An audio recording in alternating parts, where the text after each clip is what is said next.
وأسروا قولكم أو اجهروا به إنه عليم بذات الصدور.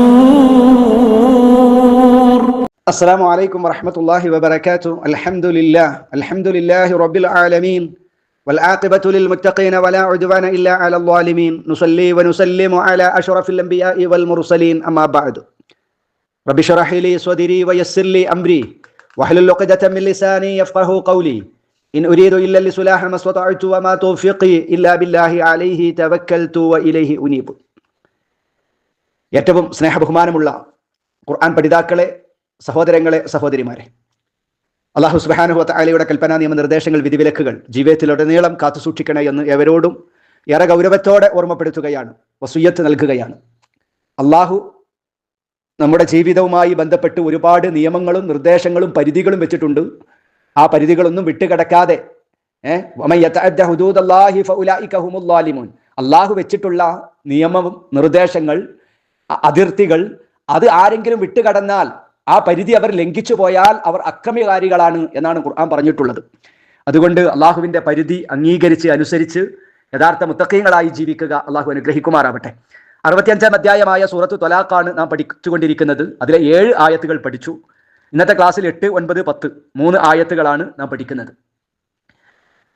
ത്വലാഖുമായി ബന്ധപ്പെട്ട ധാരാളം വിഷയങ്ങൾ കഴിഞ്ഞ ക്ലാസ്സുകളിൽ ആയത്തുകളിലൂടെ നാം പഠിച്ചു കഴിഞ്ഞു.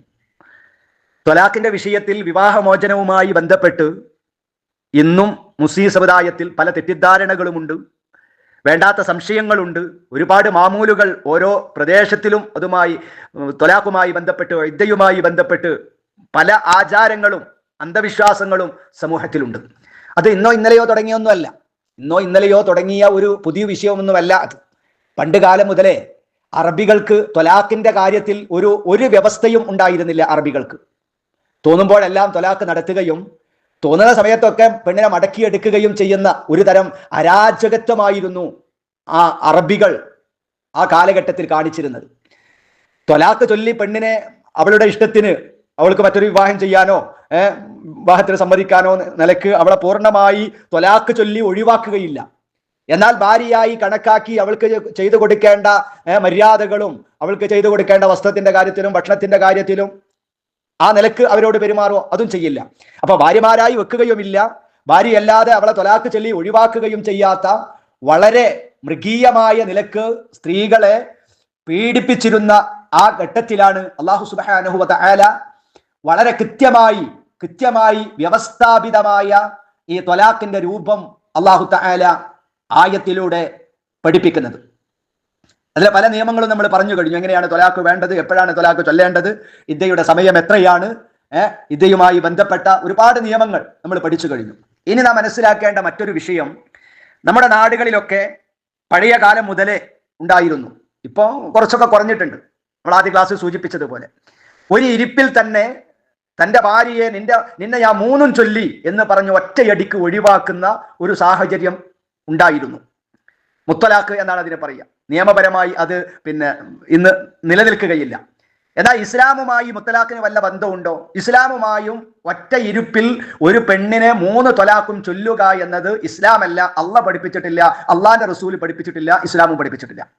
പിന്നെ അത് പഴയ കാലഘട്ടങ്ങളിലൂടെ ഇങ്ങനെ നടന്നു വന്ന ഒരു മാമൂല് എന്ന നിലക്കാണ്.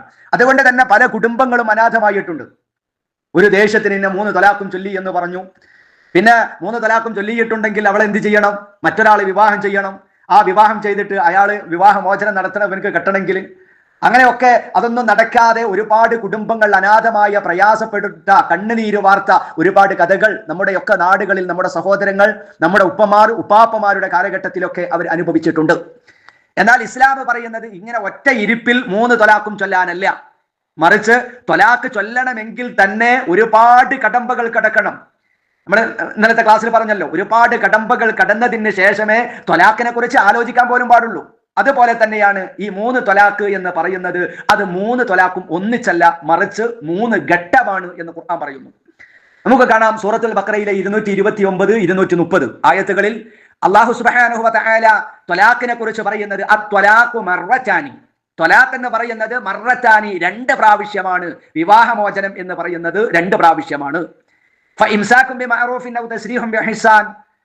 എന്നിട്ട് പിന്നെ ഈ 2 ത്വലാഖ് കഴിഞ്ഞതിന് ശേഷം പിന്നീട് നിങ്ങൾക്ക് ആചാര മര്യാദ അനുസരിച്ച് നല്ല നിലക്ക് അവളെ ഭാര്യയായി നിങ്ങൾക്ക് വെച്ചുകൊണ്ടിരിക്കാം, അല്ലെങ്കിൽ നന്മ ചെയ്ത് അവരെ പിരിച്ചയക്കുകയോ എന്തു വേണമെങ്കിലും നിങ്ങൾക്ക് ചെയ്യാം എന്നാണ് അല്ലാഹു തആല പറയുന്നത്. ഇവിടെ അല്ലാഹു പറഞ്ഞു അത്വലാഖു മർറതാനി, ത്വലാഖ് 2 പ്രാവശ്യമാകുന്നു. ഏതാണ് ഈ 2 പ്രാവശ്യം എന്ന് പറഞ്ഞ ത്വലാഖ്? മടക്കി എടുക്കാൻ പറ്റാത്ത ത്വലാഖ് നിർവഹിക്കേണ്ടത് എപ്രകാരമാണ് എന്ന് ഈ ആയത്തിൽ അല്ലാഹു സുബ്ഹാനഹു വ തആല വളരെ വ്യക്തമായി പഠിപ്പിക്കുന്നുണ്ട്. നോക്കൂ നിങ്ങൾ, 230-ാമത്തെ ആയത്തിൽ അല്ലാഹു പറയാ ഫഇൻ ത്വല്ലഖഹാ ഫലാ തഹില്ലു ലഹു മിൻ ബഅദു ഹത്താ തൻകിഹ സൗജൻ ഗൈറു ഫഇൻ ത്വല്ലഖഹാ ഫലാ ജുനാഹ അലൈഹിമാ അൻ യതറാജഅ ഇൻ ظنّا അൻ യുഖീമാ ഹുദൂദല്ലാഹ്. അല്ലാഹു സുബ്ഹാനഹു വ തആല പറയുന്നു, വീണ്ടും അവൻ എന്ത് ചെയ്തു? അവളെ വിവാഹമോചനം നടത്തി. ആദ്യം പറഞ്ഞു ത്വലാഖ് 2 പ്രാവശ്യമാണ്, 2 ഘട്ടമായിട്ടാണ്. അതിനെക്കുറിച്ച് വിശദീകരണം പറയാം. പിന്നീട് അല്ലാഹു തആല 230-ാമത്തെ ആയത്തിൽ പറയുന്നത് ഫഇൻ ത്വല്ലഖഹ, പിന്നെയും അവൻ എന്ത് ചെയ്തു? അവളെ വിവാഹമോചനം നടത്തിയാൽ അവനല്ലാതെ വേറെ ഒരു ഭർത്താവിനെ അവൾ വിവാഹം കഴിക്കുന്നത് വരേക്കും ഇനി അവൾ അവന് അനുവദനീയമാവുകയില്ല. വേറൊരാൾ എന്ത് ചെയ്യണം? മൂന്നാമത്തെ ഘട്ടം കഴിഞ്ഞു. ആ ഘട്ടം കഴിഞ്ഞാൽ പിന്നീട് അവളെ ഇവന് സ്വമേധയാ വിവാഹം ചെയ്യാൻ പറ്റില്ല. അതിൻ്റെ ഇടയ്ക്ക് എന്ത് വേണം? സ്വമേധയാ വേറെ ഒരാൾ അവളെ വിവാഹം ചെയ്യണം. ആ വിവാഹം ചെയ്ത് ആ മനുഷ്യൻ അവളെ സ്വമേധയാ അദ്ദേഹത്തിന്റെ ഇഷ്ടപ്രകാരം വിവാഹമോചനം നടത്തി അതിന്റെ ഇദ്ദ കഴിഞ്ഞ് അതിനുശേഷം വേണമെങ്കിൽ എന്ത് ചെയ്യാവുന്നതാണ്? ആദ്യ ഭർത്താവിനെ ഇവളെ വിവാഹം ചെയ്യാവുന്നതാണ് എന്നാണ് അല്ലാഹു സുബ്ഹാനഹു വ തആല പറയുന്നത്. അപ്പൊ ഒരു ഭർത്താവിനെ അവൾ വിവാഹം കഴിക്കുന്നത് വരേക്കും ഇനി അവൾ ഇവന് ഒന്നാമത്തവന് അനുവദനീയമാവുകയില്ല. എന്നിട്ട് എന്ത് വേണം? ആ രണ്ടാമത്തവൻ അവളെ വിവാഹമോചനം നടത്തിയെങ്കിൽ അപ്പോൾ അവർ രണ്ടുപേരും അന്യോന്യം മടങ്ങി വരുന്നതിന് അവരുടെ മേൽ യാതൊരു തെറ്റുമില്ല. ആദ്യ ഭർത്താവിന് ഇവളെ എന്ത് ചെയ്യാവുന്നതാണ്? തിരിച്ചെടുക്കാവുന്നതാണ് എന്ന് സൂറത്തുൽ ബഖറയിൽ അല്ലാഹു സുബ്ഹാനഹു വ തആല പറയുന്നുണ്ട്. അപ്പോൾ ഈ ആയത്തിലൂടെ അവിടെ അല്ലാഹു തആല ആദ്യം പറഞ്ഞു ത്വലാഖ് 2 പ്രാവശ്യമാകുന്നു. എന്താണ് ആ പറഞ്ഞതിന്റെ അർത്ഥം? മടക്കിയെടുക്കാവുന്ന ത്വലാഖ്, മടക്കി അവന് വേറെ ആള് വിവാഹം കഴിക്കാതെ തന്നെ മടക്കിയെടുക്കാവുന്ന ത്വലാഖ് 2 പ്രാവശ്യമാണ് എന്നാണ്. ആദ്യ ത്വലാഖ് ചൊല്ലിയാൽ ഇദ്ദ കഴിയുന്നതിന്റെ മുമ്പ് ആദ്യ ത്വലാഖ് ചൊല്ലി, ഞാൻ ത്വലാഖ് ചൊല്ലി എന്ന് പറഞ്ഞു, അങ്ങനെ അതിന് കൃത്യമായ ഇദ്ദയുടെ കാലാവധി പറഞ്ഞല്ലോ. ആ ഇദ്ദ കഴിയുന്നതിന്റെ മുമ്പാണെങ്കിൽ അവന് അവളെ മടക്കിയെടുക്കാം. ഞാൻ ഇന്നെ മടക്കിയെടുത്തു എന്ന് പറഞ്ഞാൽ മതി സാക്ഷികൾ മുഖേന. ഇനി ഇദ്ദ കഴിഞ്ഞിട്ടാണെങ്കിലോ? ഇദ്ദ കഴിഞ്ഞിട്ടാണെങ്കിൽ അവന് തന്നെ ഒരു നിക്കാഹിലൂടെ വീണ്ടും അവളെ എന്ത് ചെയ്യാം? വിവാഹം കഴിക്കാം. അങ്ങനെ അപ്പൊ ഒരു ഘട്ടം കഴിഞ്ഞല്ലോ. ഒരു ഘട്ടം കഴിഞ്ഞു, അവൻ വിവാഹമോചനം നടത്തി, വീണ്ടും അവൻ അവളെ തിരിച്ചെടുത്തു. ഒരു ഘട്ടം കഴിഞ്ഞു. കുറെ കാലം അങ്ങനെ കഴിഞ്ഞു, വീണ്ടും പ്രശ്നമായി. ഒന്നിച്ചും ത്വലാഖ് ചൊല്ലണമെങ്കിൽ ആദ്യം പറഞ്ഞതുപോലെ തന്നെ ഉപദേശിക്കണം, പിന്നെ കിടപ്പറയിൽ നിന്ന് വിട്ടു നിൽക്കണം. അതേ പ്രകാരം പൊട്ടാത്ത രീതിയിലുള്ള അടിയടിക്കണം. എന്നിട്ടും തീരുന്നില്ലെങ്കിൽ അവളുടെയും അവന്റെയും കുടുംബത്തിൽ നിന്ന് മധ്യസ്ഥന്മാരെ വെച്ചുകൊണ്ട് ചർച്ച ചെയ്യണം. എന്നിട്ട് ആ അവസാന ഘട്ടത്തിൽ അവിടെയും രണ്ടാമത്തെ ഒരു ത്വലാഖ് അവന് ചെല്ലാവുന്നതാണ്.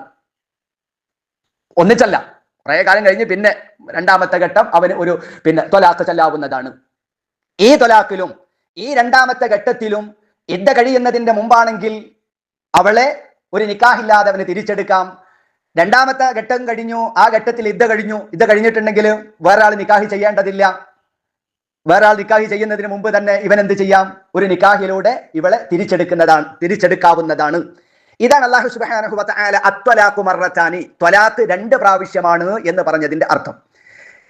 പ്രിയപ്പെട്ട സഹോദരങ്ങളെ, സഹോദരിമാരെ, അള്ളാഹുവിന്റെ ഈ പ്രയോഗത്തിൽ നിന്ന് തന്നെ ഇത് ഒന്നിച്ച് ചൊല്ലുന്ന ഒരു ഏർപ്പാടല്ല. എന്നാ 2 ത്വലാഖും ചൊല്ലി, അല്ലെങ്കിൽ 3 ത്വലാഖും ചൊല്ലി എന്ന് ഒരു ഇരുപ്പിൽ പറയുന്ന, ഒറ്റ വട്ടം കൊണ്ട് ഒരു സന്ദർഭത്തിൽ പറയുന്നതല്ല എന്നും, അത് 2 വ്യത്യസ്തങ്ങളായിരിക്കുന്ന സന്ദർഭങ്ങളിലുള്ള ഒരു ത്വലാഖാണ് ഇതുകൊണ്ട് ഉദ്ദേശമെന്നും ഈ വാക്കിൽ നിന്ന് അത്വലാഖു മർറതാനി, ത്വലാഖ് 2 പ്രാവശ്യമാണ് എന്ന് അള്ളാഹു പറഞ്ഞതിൽ നിന്ന് തന്നെയും, ആ പ്രയോഗത്തിൽ നിന്ന് തന്നെ അത് വളരെ വ്യക്തമാണ്. ഇനി 2ാം പ്രാവശ്യം ത്വലാഖ് ചൊല്ലിയ ശേഷം ഭർത്താവ് രണ്ടാം ഘട്ടവും തൊലാക്ക് ചൊല്ലി. ആ തൊലാക്ക് ചൊല്ലിയ ശേഷം ഭർത്താവ് എന്ത് ചെയ്യണം? ഒരു നിലപാട് സ്വീകരിക്കണം. ഒന്നുകിൽ അവളെ സ്വീകരിക്കുക ഭാര്യയായി, അല്ലെങ്കിൽ വളരെ മര്യാദയോടുകൂടി അവളെ നല്ല നിലക്ക് പിരിച്ചുവിടുക.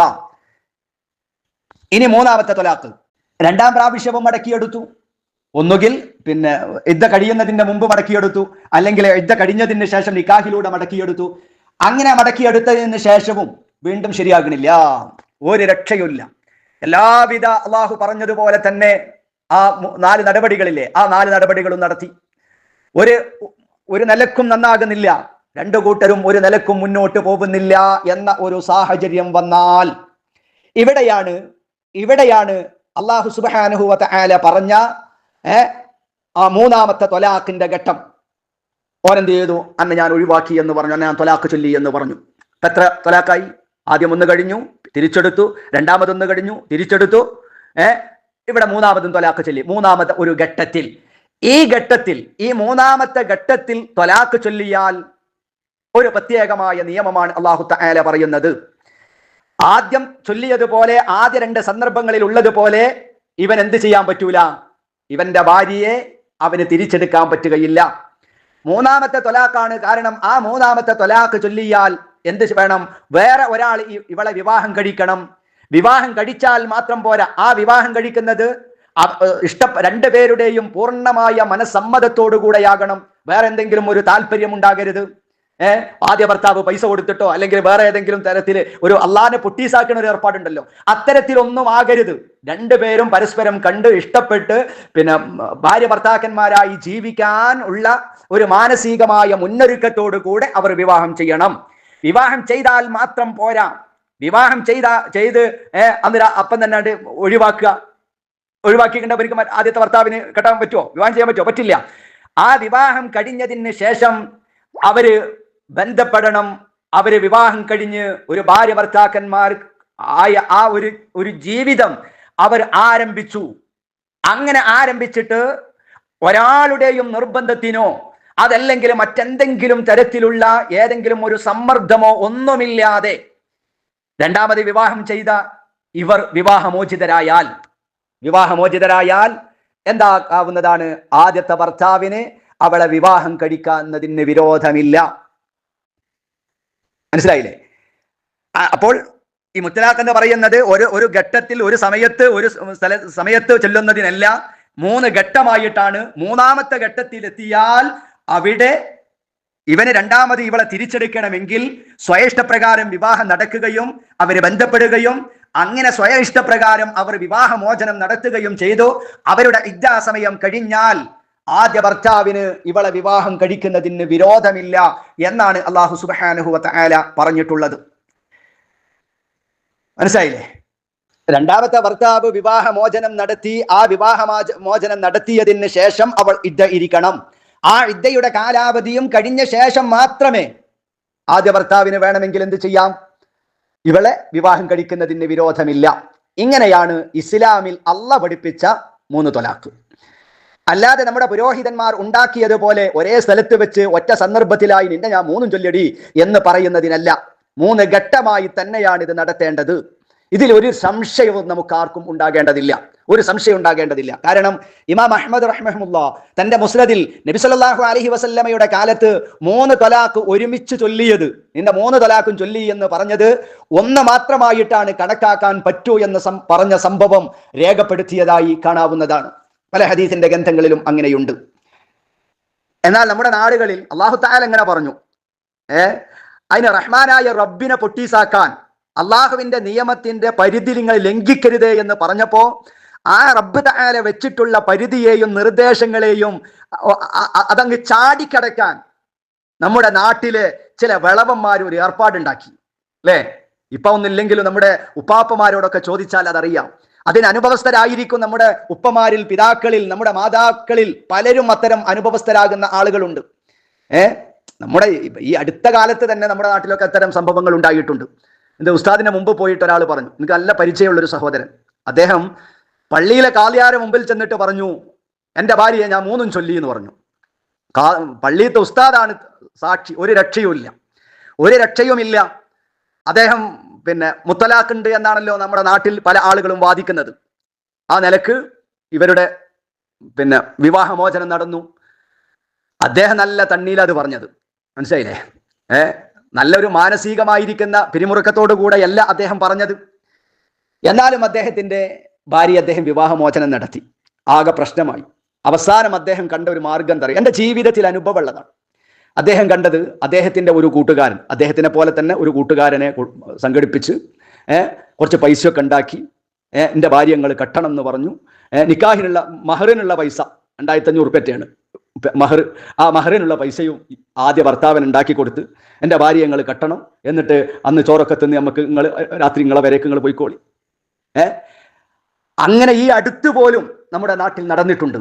അതിന് നമ്മുടെ നാട്ടിലൊക്കെ പറയാ ചടങ്ങ് നിർത്തുക എന്നാ പറയാ. ചടങ്ങ് നിർത്തുക എന്ന് പറയും. 3 തൊലാഖും ചൊല്ലിയാൽ അത് 3 തൊലാഖായി തന്നെ കണക്കാക്കാം എന്ന് പറയുന്ന ആളുകൾ അവളെ വീണ്ടും വിവാഹം കഴിക്കണമെങ്കിൽ ഇത്തരത്തിലുള്ള ചില ചൊട്ടുവിദ്യകൾ പറഞ്ഞു കൊടുക്കാറുണ്ട്. ഒരു ദിവസത്തേക്ക് 1000-ഓ 2000-ഓ കൊടുത്ത് കൂലിക്ക് കൊണ്ടുവരുന്ന ഒരാൾക്ക് വിവാഹം കഴിപ്പിച്ചു കൊടുക്കും. അതിന് നിക്കാഹ് ചെയ്ത് കൊടുക്കാനും നമ്മുടെ പള്ളിയിലത്തെ മുല്യമാരുണ്ടാവും. പള്ളിയിലുള്ള ഉസ്താദുമാരോ അതല്ലെങ്കിൽ മറ്റേതെങ്കിലും 4 അക്ഷരം അറിയാവുന്ന ആരെങ്കിലും ഒക്കെ കൂട്ടും. ഓൽക്ക് സാധാരണ കൊടുക്കുന്നതിനേക്കാളും കൂടുതൽ പൈസ കൊടുക്കും, ഓല് നിക്കാഹ് ചെയ്ത് കൊടുക്കും. അള്ളാന്റെ കൽപ്പനയൊന്നും ഇവർക്ക് ബാധകം നോക്കേണ്ടതില്ലല്ലോ. ഒരു ദിവസത്തേക്ക് മാത്രം അവളെ കൂലിക്ക് കൊണ്ടുവരുന്ന ഒരാൾക്ക് വിവാഹം കഴിച്ചു കൊടുക്കുകയും പിറ്റേ ദിവസം തന്നെ അവനെ കൊണ്ട് ത്വലാഖ് ചൊല്ലും. ആദ്യം തന്നെ ഡിമാൻഡ് പറയുക, വേറെ ഒന്നിനും നിൽക്കരുത്, എനിക്കാണ് കെട്ടിച്ചെരിയാണ്, എനിക്ക് തരാനുള്ള പൈസ നമ്മൾ തരാം, കരാറ് കൊടുക്കും, ഇത്ര ഉറുപ്പ്യ തരും, ഓ നിക്കാഹ് ചെയ്യും. അതാണ് കഴിഞ്ഞ ഉടനെ തന്നെ അവരെ വിവാഹമോചനം നടത്തുകയും ചെയ്യും. ഇതിനാണ് നമ്മുടെ നാട്ടിൽ എന്ത് പറയാ, ചടങ്ങ് നിർത്തുക എന്ന് പറയുന്നത്. അപ്പൊ അല്ലാഹു തആല പറഞ്ഞ പോലെ വേറൊരാൾ നിക്കാഹ് ചെയ്തു, പിന്നീട് എന്ത് ചെയ്യും? ആദ്യത്തെ ഭർത്താവിന് തന്നെ വിവാഹം ചെയ്തു കൊടുക്കുക. ഈ സമ്പ്രദായം ആദ്യ കാലഘട്ടങ്ങളിൽ ഉണ്ടായിരുന്നു. നമ്മളൊക്കെ വിചാരിക്കുക നമ്മളെ ഈ കാലഘട്ടത്തിലൊന്നും ഇല്ല. ഈ കാലഘട്ടത്തിലും ചില സ്ഥലങ്ങളിലൊക്കെ നമ്മുടെ നാടുകളിലൊക്കെ ഇത്തരം കാര്യങ്ങൾ നടക്കുന്നുണ്ട്. എന്നിട്ട് ചില ആളുകളൊക്കെ അതിന് കൂട്ടുപിടിക്കുന്നുണ്ട്. ഇത്തരത്തിലുള്ള വളരെ മോശമായ, വൃത്തികെട്ട, നീചമായ, അള്ളാഹു വിരോധിച്ച ഒരു ഏർപ്പാടാണ് ഈ ചടങ്ങ് നൃത്തം എന്ന് പറയുന്നത്.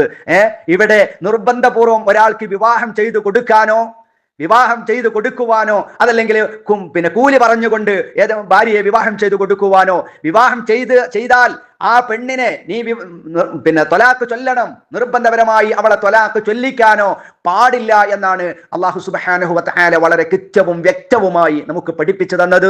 അവരുടെ സ്വയം താല്പര്യപ്രകാരമാകണം, അവിടെ ബന്ധങ്ങൾ ഉണ്ടാകണം, ഇഷ്ടപ്രകാരമാകണം. അങ്ങനെ ആ ഇഷ്ടപ്രകാരം ഏതെങ്കിലും ഒരാൾ നിക്കാഹ് ചെയ്തു, അയാൾ അദ്ദേഹത്തിന്റെ ഇഷ്ടപ്രകാരം വിവാഹമോചനം നടത്തിയാൽ മാത്രമേ ഒന്നാമത്തെ ആൾക്ക് 3 ഘട്ടവും കഴിഞ്ഞാൽ പിന്നീട് തിരിച്ചെടുക്കാൻ പറ്റൂ എന്നാണ് അല്ലാഹു സുബ്ഹാനഹു വ തആല പഠിപ്പിക്കുന്നത്. അതുകൊണ്ട് ഈ വിഷയം വളരെ ഗൗരവമാണ് എന്ന് എൻ്റെ പ്രിയപ്പെട്ട സഹോദരങ്ങളെ ഞാനും നിങ്ങളും ഒക്കെ അറിയണം. അതുകൊണ്ടാണ് അല്ലാഹു സുബ്ഹാനഹു വ തആല തുടർന്ന് ആയത്തിലൂടെ പറയുന്നത്. എന്താ പറയുന്നത്? അല്ലാഹു സുബ്ഹാനഹു വ തആല പറഞ്ഞു, ഇദ്ദയിലിരിക്കുന്ന സ്ത്രീകൾക്ക് കൃത്യമായി നിങ്ങൾ പാർപ്പിടം കൊടുക്കണം, അവന് ചിലവ് കൊടുക്കേണ്ട ബാധ്യത നിങ്ങൾക്കാണ്. മുസ്ലിം ഉമ്മത്ത് അതിൽ ഒരു അലസതയും ഉണ്ടാകാൻ പാടില്ല. അങ്ങനെ അലസത നിങ്ങൾ ആ വിഷയത്തിൽ കാണിച്ചാൽ അള്ളാഹുവിന്റെ കൽപ്പന അതിലംഘിച്ച ഒരുപാട് മുൻ സമുദായങ്ങൾ ഉണ്ടായിട്ടുണ്ട്. അത്തരം സമുദായങ്ങൾക്ക് ഇഹത്തിലും പരത്തിലും നേരിടുന്ന അനന്തര ഫലങ്ങൾ മുമ്പ് നിങ്ങളെക്കാളും കൂടുതൽ അള്ളാഹുവിനെ കബളിപ്പിച്ച ജനങ്ങൾ മുമ്പുണ്ടായിട്ടുണ്ട്. അത്തരം ആളുകൾക്കൊക്കെ അള്ളാഹുവിന്റെ പരീക്ഷണങ്ങളും ശിക്ഷയും ഉണ്ടായിട്ടുണ്ട് എന്ന ഒരു കൃത്യമായ ഓർമ്മപ്പെടുത്തലാണ് 8, 9, 10 ആയത്തുകളിലൂടെ അള്ളാഹു സുബ്ഹാനഹു വ തആല നടത്തുന്നത്. وكأين من قرية عتت عن أمر ربها ورسله فحاسبناها حسابا شديدا وعذبناها عذابا نكرا. ഇദ്ദയുടെ സമയത്ത് കൃത്യമായി അവർക്ക് നിങ്ങൾ കൊടുക്കേണ്ടതെല്ലാം കൊടുക്കണം, പാർപ്പിടം കൊടുക്കണം, ചെലവ് കൊടുക്കണം. നിങ്ങളുടെ കുഞ്ഞിനവളാണ് മുലപ്പാല് കൊടുക്കുന്നതെങ്കിൽ അതിന് കൂലി കൊടുക്കണം. നിങ്ങളുടെ വീട്ടിൽ നിന്നവരെ പുറത്താക്കരുത്. 3 ഘട്ടമായിട്ടാണ് ത്വലാഖ് ചൊല്ലേണ്ടത്, ഒറ്റ ഘട്ടമായിട്ടല്ല. 3 ഘട്ടം കഴിഞ്ഞാൽ പിന്നീട് നിങ്ങൾക്ക് തിരിച്ചെടുക്കണമെങ്കിൽ സ്വയം ഇഷ്ടപ്രകാരം വേറെ ഒരാള് വിവാഹം ചെയ്യുകയും സ്വയം ഇഷ്ടപ്രകാരം അവളെ വിവാഹമോചനം നടത്തിയാലും അല്ലാതെ ആദ്യ ഭർത്താവിന് അവളെ തിരിച്ചെടുക്കാൻ പാടില്ല. ഇതൊക്കെ അള്ളാഹുവിന്റെ നിയമമാണ്, അള്ളാഹുവിന്റെ നിർദ്ദേശമാണ്, പടച്ച തമ്പുരാൻ വെച്ചിട്ടുള്ള അതിർവരമ്പുകളാണ്. ആ അതിർവരമ്പുകൾ ആരെങ്കിലും ലംഘിച്ചാൽ ഉണ്ടാകുന്ന അവസ്ഥ അള്ളാഹു ഓർമ്മപ്പെടുത്തുകയാ. വകഅയ്യൻ എത്രയെത്രയാണ് മിൻ ഖറിയ രാജ്യങ്ങൾ അത്തത്ത് അതിര് കടന്നു, അതിര് ലംഘിച്ചു, അൻ അംരി റബ്ബിഹാ അള്ളാഹുവിന്റെ റബ്ബിന്റെ കൽപ്പനകളിൽ നിന്ന്, അവന്റെ കൽപ്പനകളെ അതിലംഘിച്ച എത്രയോ രാജ്യക്കാരുണ്ടായിട്ടുണ്ട്. നിങ്ങൾ മാത്രമൊന്നല്ല. ഇങ്ങനെ ചടങ്ങിരിക്കാതെയുള്ള അള്ളാഹുവിന്റെ പതിരീതിയൊക്കെ കാണിക്കുന്നുണ്ടല്ലോ നിങ്ങൾ മാത്രമൊന്നല്ല. എത്രയോ ആളുകൾ മുമ്പും അള്ളാഹുവിന്റെ കൽപ്പന ധിക്കരിച്ചവരുണ്ട്. വറുസുലിഹി അള്ളാഹുവിന്റെ റസൂലിന്റെയും റസൂലുകളോടും അള്ളാഹുവിനോടും ധിക്കാരം പ്രവർത്തിച്ച എത്രയോ രാജ്യങ്ങളുണ്ട്.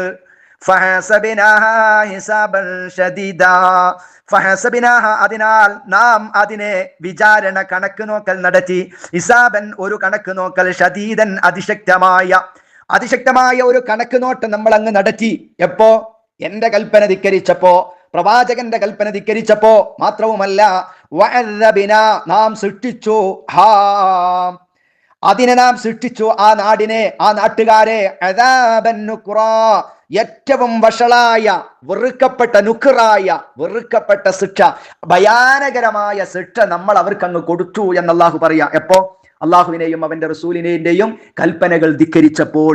നിങ്ങൾ മാത്രമൊന്നല്ല, നിങ്ങൾക്ക് മുമ്പുള്ള പലരെയും അങ്ങനെ നാം ചെയ്തിട്ടുണ്ട്. എന്തിനാ അള്ളാഹു തആല ഇത് പറഞ്ഞത്?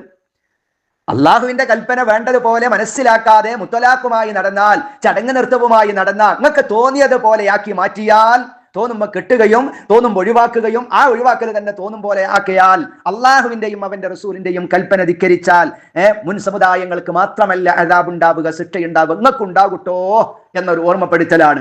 മാത്രവുമല്ല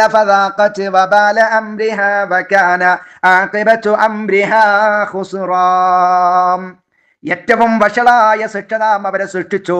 മാത്രവുമല്ല ഫദാഖത്ത്, അങ്ങനെ അത് ആസ്വദിച്ചു അവർ.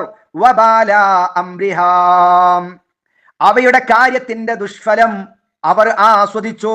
അതേ പ്രകാരം വകാന ആഖിബത്തു അംരിഹാ ഖുസ്റാം, അവയുടെ കാര്യത്തിന്റെ പര്യവസാനം നഷ്ടം തന്നെ ആയിരുന്നു താനും. നിങ്ങളെ സമ്പത്ത് കൊണ്ടോ അധികാരം കൊണ്ടോ അല്ലെങ്കിൽ ആയത്തുകളെയും ഹദീസുകളെയൊക്കെ കോട്ടിമാറ്റി ആരിൽ നിന്നെങ്കിലും എന്തെങ്കിലുമൊക്കെ ഫത്വകളെ തപ്പിയെടുത്തു കൊണ്ടുവന്ന് അള്ളാഹുവിന്റെ വിധി വിലക്കുകളെ മറികടക്കാനാണ് നിങ്ങൾ തയ്യാറെങ്കിൽ, മുൻകഴിഞ്ഞു പോയ പല സമൂഹങ്ങളും ഇങ്ങനെയൊക്കെ ഉണ്ടായിട്ടുണ്ട് കേട്ടോ. അവര് അതിശക്തമായ ദുഷ്ഫലം ആസ്വദിക്കേണ്ടി വന്നിട്ടുണ്ട്. അവരുടെയൊക്കെ അവസാനം വളരെ മോശമായിരുന്നു, നഷ്ടമായിരുന്നു അവർക്കുണ്ടായിരുന്നത് എന്ന് പറഞ്ഞുകൊണ്ട് അള്ളാഹു തആല വീണ്ടും പറയാം. എന്താ അള്ളാഹു സുബ്ഹാനഹു വ തആല പറയുന്നത്? നോക്കൂ, നിങ്ങൾ ദുനിയാവിൽ നിന്ന് തന്നെ നിങ്ങൾക്ക് നഷ്ടങ്ങൾ ഉണ്ടാകും, ദുനിയാവിൽ നിന്ന് തന്നെ മാനഹാനി ഉണ്ടാകും. താൽക്കാലികമായ ഒരു രക്ഷപ്പെടുത്തലും അള്ളാഹുവിനെ ഒരു കബളിപ്പിക്കലും അള്ളാഹുവിന്റെ നിയമങ്ങളിൽ ഒരു മാറ്റത്തിരുത്തലുകൾ വരുത്തലും ഒക്കെ നിങ്ങൾക്ക് ആവാം. അത് ദുനിയാവിൽ നിന്ന് തൽക്കാലമുള്ള ഒരു രക്ഷ ഉണ്ടാവുള്ളൂ കേട്ടോ. ദുനിയാവിൽ നിന്ന് തന്നെ നിങ്ങൾക്ക് വലിയ നഷ്ടങ്ങളുണ്ട്. ഇനി ദുനിയാവിൽ നിന്ന് തീരുവോ? ഇല്ല. അള്ളാഹു ഒരുക്കി വെച്ചിട്ടുണ്ട് ലഹും അവർക്ക്. ആർക്ക്? അള്ളാഹു പറഞ്ഞ പരിധി വിട്ടുകൊണ്ട് ഒരു നിയമം സ്വന്തമായി നടപ്പിലാക്കിയാൽ, അത് ത്വലാഖിന്റെ വിഷയമാകട്ടെ, ഇദ്ദയുടെ വിഷയമാകട്ടെ, അള്ളാഹുവിന്റെ ഏത് നടപടിക്രമങ്ങളാകട്ടെ, അവന്റെ കൽപ്പനകളാകട്ടെ, അത് ധിക്കരിച്ചുകൊണ്ട് നിങ്ങൾ നടന്നാൽ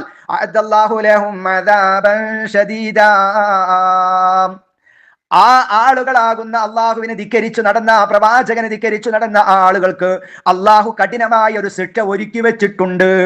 അവർക്ക് മാത്രമല്ല, അള്ളാഹിനെ റസൂലിനെയും ധിക്കരിക്കുന്നവരാരോ, അവരുടെ പരിധി ലംഘിക്കുന്നവരാരോ, അവരെ അതിർത്തികൾ ചാടിക്കടക്കുന്നവരാരോ, അവർക്കൊക്കെ അള്ളാഹു തആല കഠിനമായ ശിക്ഷ ഒരുക്കി വെച്ചിട്ടുണ്ട്. ഇനി അള്ളാഹു തആല ഒരു ഉപദേശം, എന്താണത്?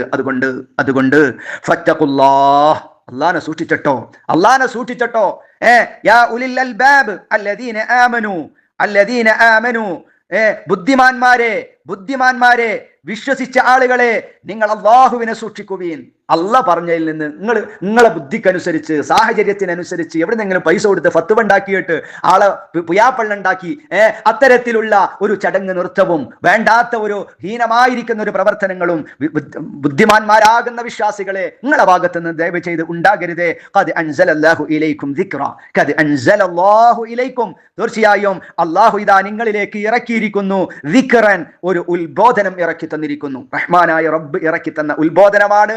ആ ഉത്ബോധനത്തിനെ മറികടക്കുവാൻ ഒരാൾക്കും അവകാശമില്ല. റഹ്മാനായ റബ്ബിന്റെയും പ്രവാചകന്മാരുടെയും കൽപ്പനകൾ ഏതെല്ലാം കാലത്ത് ഏതെല്ലാം സമൂഹം അവഗണിച്ചിട്ടുണ്ടോ, ധിക്കരിച്ചിട്ടുണ്ടോ, ആ ജനങ്ങൾക്ക് ദുനിയാവിൽ അവർ അനുഭവിച്ച ഒരുപാട് ശിക്ഷകളുണ്ട്. അത് മാത്രമല്ല, നാളെ പരലോകത്ത് ഭയാനകരമായ ശിക്ഷ അവർക്ക് കാത്തിരിക്കുന്നുണ്ട് എന്ന് സൂചിപ്പിച്ചുകൊണ്ടാണ് അല്ലാഹു തആല പറഞ്ഞത്, വിശ്വാസികളെ, ബുദ്ധിമാന്മാരാണല്ലോ നിങ്ങൾ, ബുദ്ധിയുണ്ടല്ലോ നിങ്ങൾ, നിങ്ങളുടെ തല ബുദ്ധി ആർക്കും നിങ്ങൾ പണയപ്പെടുത്തിയവരല്ലോ. അതുകൊണ്ട് ഈ വിഷയത്തിൽ കൃത്യമായ നിലപാട് ബുദ്ധിയുള്ളവരെ നിങ്ങൾക്കുണ്ടാകണേ. അള്ളാഹുവിന്റെ നിയമങ്ങളാണ് നിങ്ങൾ സൂക്ഷിക്കേണ്ടത്, റബ്ബിനെയാണ് നിങ്ങൾ ഭയപ്പെടേണ്ടത്. മറ്റൊരാൾ എന്ത് പറയും, എന്ത് ചിന്തിക്കും എന്നതിലേക്കല്ല നിങ്ങൾ നോക്കേണ്ടത് എന്ന വളരെ സന്തോഷകരമായ ഒരു ഉപദേശത്തോടു കൂടെയാണ് ഈ ആയത്ത് അല്ലാഹു സുബ്ഹാനഹു വ തആല അവസാനിപ്പിക്കുന്നത്. അതുകൊണ്ട് ഏത് സന്ദർഭങ്ങളിലും റഹ്മാനായ റബ്ബിന്റെ വിധിവിലക്കുകൾ അംഗീകരിക്കാൻ നമ്മൾ ബാധ്യസ്ഥരാണ്. അത് ഏത് വിഷയത്തിലാണെങ്കിലും. അല്ലെങ്കിൽ ഇഹത്തിലും പരത്തിലും നാം വിരൽ കടിക്കേണ്ടി വരും. ഇവിടെ പരീക്ഷണങ്ങളും പ്രയാസങ്ങളും ഉണ്ടാകുന്നതോടൊപ്പം നാളെ പരലോകത്ത് ഭയാനകരമായ ശിക്ഷയുണ്ടാകും. അല്ലാഹു സുബ്ഹാനഹു വ തആല യഥാർത്ഥ മുത്തഖീങ്ങളിൽ, മുഖ്ലിസുകളിൽ നമ്മയും നാമുമായി ബന്ധപ്പെട്ട എല്ലാവരെയും കാത്തു സംരക്ഷിക്കുമാറാവട്ടെ. സ്വർഗ്ഗം അല്ലാഹു നമുക്ക് വുജൂബാക്കുമാറാവട്ടെ. നരകം അല്ലാഹു തആല നമുക്ക് ഹറാമാക്കുമാറാവട്ടെ. അഖൂലു ഖൗലി ഹാദാ അസ്തഗ്ഫിറുല്ലാഹൽ അലീം ലി വലക്കും വഅസ്തഗ്ഫിഹി അന്നി വഅൻകും വഅൻ ജമീഇൽ മുസ്ലിമീന വൽ മുഅ്മിനീന അജ്മഈന വസ്തഗ്ഫിറു ഇന്നഹു ഹുവൽ ഗഫൂറുർ റഹീം. അസ്സലാമു അലൈക്കും വറഹ്മത്തുള്ളാഹി വബറകാതുഹു.